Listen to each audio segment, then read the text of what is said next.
Pemirsa, kasus positif COVID-19 di Jakarta bertambah 404 orang.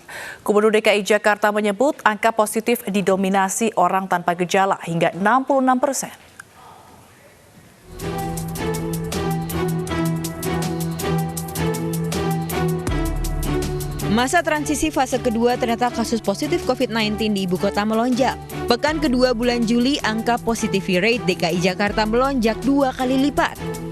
Positivity rate adalah jumlah orang yang positif COVID-19 dari hasil uji PCR dalam kurung waktu tertentu.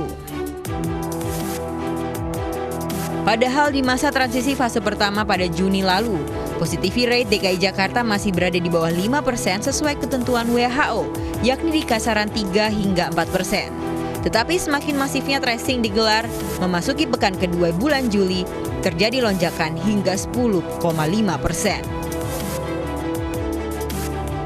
Memang tes PCR semakin masif dengan jumlah 20.000 hingga 30.000 tes per hari. Tetapi Gubernur DKI Jakarta mengatakan meningkatnya kasus positif di ibu kota ternyata didominasi orang tanpa gejala atau OTG hingga 66%. Anies pun mengingatkan jangan sampai kasus ini membuat ibu kota kembali ke masa PSBB awal. 66% dari yang kita temukan adalah OTG, orang tanpa gejala. Orang yang dia tidak sadar bahwa dia sudah terekspos. Artinya, kalau saja mereka tidak kami datangi, tim puskesmas tidak melakukan testing, barangkali yang bersangkutan tidak pernah merasa bahwa positif, dia membawa virus COVID. Inilah sebabnya mengapa kita harus ekstra hati-hati. Berbeda kalau yang positif kita temukan adalah yang sakit, yang datang ke rumah sakit, datang ke puskesmas, tidak.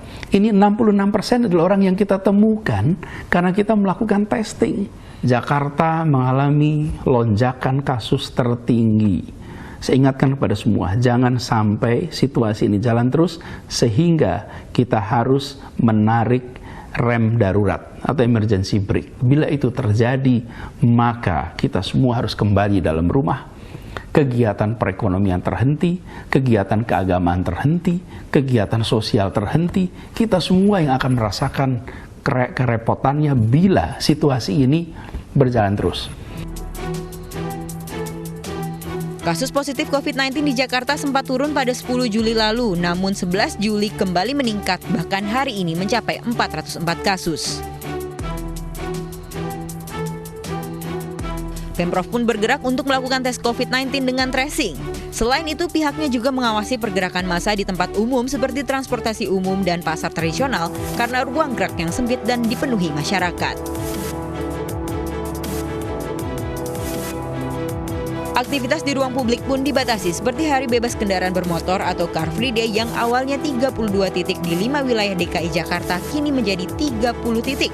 Karena pengurangan 2 wilayah yang berstatus zona merah di Jalan Amir Hamzah, Jakarta Pusat dan Jalan Kelapa Hibrida, Jakarta Utara.